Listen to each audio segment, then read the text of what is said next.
Hi అందరికీ, ఎలా ఉన్నారు? నేనైతే చాలా బాగున్నాను. సో, అరుణాచల్ ప్రదేశ్ నుండి రాఖీ అయితే మా అన్నయ్యకి పంపించడానికైతే ఫస్ట్ రాఖీ కొనడానికైతే వెళ్ళాను నేను. రాఖీలైతే చాలా బాగున్నాయి. ఏ ఇంటి ఆడపిల్ల ఆ ఇంటికి వెళ్ళే ఫెస్టివల్ అంటే ఇదే కదా! రాఖీ అనేది ఒక ఎమోషనల్. బట్ నేనైతే చాలా మిస్ అవుతున్నాను. ఎందుకంటే స్వయంగా నేనే వెళ్ళి రాఖీ కట్టలేను. అందుకే ఇంకా అరుణాచల్ ప్రదేశ్ నుంచి అయితే మా అన్నయ్యకైతే రాఖీ అయితే పోస్ట్ చేస్తున్నాను నేను. ఏది బాగుందో చెప్పమని మా వారిని అడిగితే, నీ ఇష్టం తల్లి, నీకేది నచ్చి అది తీసుకో, మళ్ళీ నన్ను అంటావు అనేసి అంటున్నారు తను. సో, రాఖీ అయితే నాకు అది నచ్చింది. నేనైతే అదే సెలెక్ట్ చేసుకున్నాను. సో, ఇంకా అదే ఇంకా పోస్ట్ చేద్దామని అనుకున్నాను. అండ్ ఫ్రైడే రోజు వరలక్ష్మి వ్రతం కూడా ఉంది కదా! సో, వరలక్ష్మి వ్రతం కోసం అమ్మవారి ఫోటో కోసం అయితే అడిగాను. బట్ ఇక్కడ లక్ష్మీదేవత ఫొటోస్ అయితే ఏం లేవు సింగిల్గా.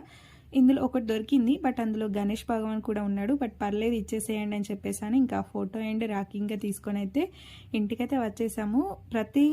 ప్రతి ఆడపిల్లకి ఇంతే కదా అండి. రాఖీ అనేది చాలా వెరీ స్పెషల్ అండి. కానీ ఇలా మిస్ అయినప్పుడు చాలా బాధగా అనిపిస్తుంది. మా సోల్జర్ వైఫ్లు అందరికీ ఇంతే అండి పరిస్థితి. వీడియో నచ్చితే లైక్ చేయండి, సపోర్ట్ చేయండి. ఇంతే ఈ వీడియో. నెక్స్ట్ వీడియోతో మళ్ళీ కలుద్దాం. Bye bye.